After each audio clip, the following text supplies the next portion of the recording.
છોડવામાં આવ્યા એવા લોકોના સૂત્રો દ્વારા માહિતી મળી અને ત્યાં આપણા સામાજિક આગેવાનો સ્પષ્ટતા કરવા માટે ગયા કે કોઈ આકસ્મિક ઘટના તો નથી ઘટીને, કોઈ અંદર કામદારનું તો મૃત્યુ નથી થયું ને, જે ગેસ લીકેજ થયો છે એ ઝેરી પ્રકારના ગેસના કારણે આજુબાજુ વિસ્તારના લોકોના શ્વાસો રૂંધાતા હતા, બળતરાઓ થતી હતી.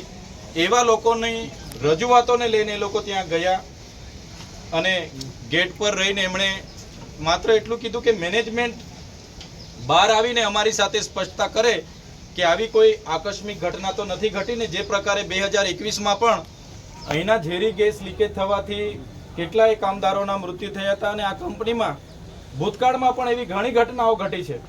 જ્યારે પણ કોઈ મરી જાય છે તો એને માત્ર 3 લાખ 3.5 લાખ રૂપિયા આપીને આ કંપની છૂટી જાય છે. ત્યારે એની ગંભીરતાને ધ્યાને લઈને આપણા સામાજિક આગેવાનો ત્યાં રજૂઆત કરવા માટે ગયા હતા. એ જ બાબતને લઈને કંપની મેનેજમેન્ટે યોગ્ય જવાબ નહીં આપ્યો અને એ બાબતોને લઈને ત્યાં થોડું ઘર્ષણ થયું.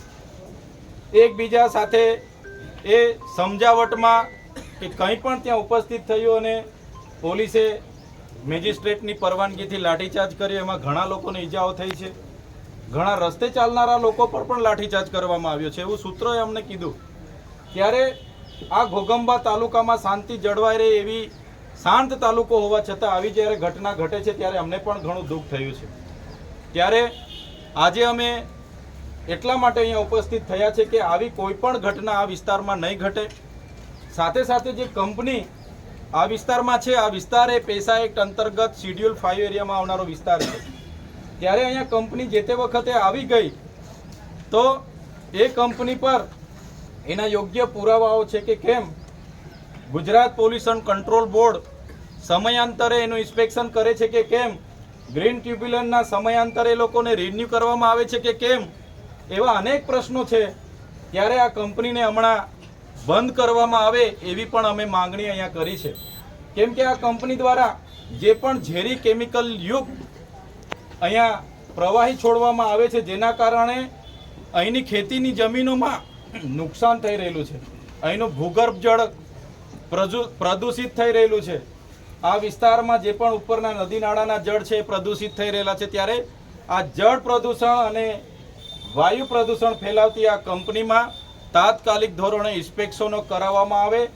સેફટી ઇન્સ્પેક્ટરો, જીપીસીબીના ઇન્સ્પેક્ટરો, ગ્રીન ટ્રિબ્યુનલના ઇન્સ્પેક્ટરો, તમામ લોકો અહીંયા તાત્કાલિક ધોરણે ઇન્સ્પેક્શનો કરીને આને બંધ કરાવવામાં આવે એવી મામલતદાર સાહેબને અમે રજૂઆત કરી છે. સાથે સાથે અમને અહીંયા આવ્યા પછી જાણવા મળ્યું કે કેટલા લોકો ત્યાં માત્ર જોવા માટે ગયા હતા. કેટલાક યુવાનો તો એવા છે કે જે ભણે છે, એમને ખબર પડી તો શું થયું છે, કેટલાક રસ્તે આવતા જતા ઊભા રહીને જોતા હતા. એવા લોકોના પણ નામ પોલીસ દ્વારા નાખી દેવામાં આવ્યા છે.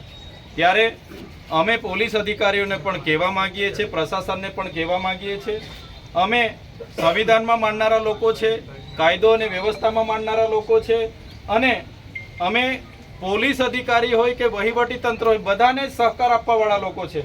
અમે ઘર્ષણમાં પડવા માગતા નથી કે સંઘર્ષમાં પડવા માગતા નથી. જે પ્રકારે પોલીસ અધિકારીઓ અમારા લોકોને રાતે એમના ઘરે જઈને જે પ્રકારે હોદે છે, જાણે અમે કોઈ નક્સલી પ્રવૃત્તિ અહીંયા કરી હોય, જાણે અમે સરકારી વિરોધી સરકારને તોડી પાડવાની પ્રવૃત્તિ કરી હોય, રાજદ્રોહ અમારા પર થયો હોય, એવી પોલીસ જ્યારે અમારા લોકોને હોદે છે, જે પણ દુઃખદ બાબત છે.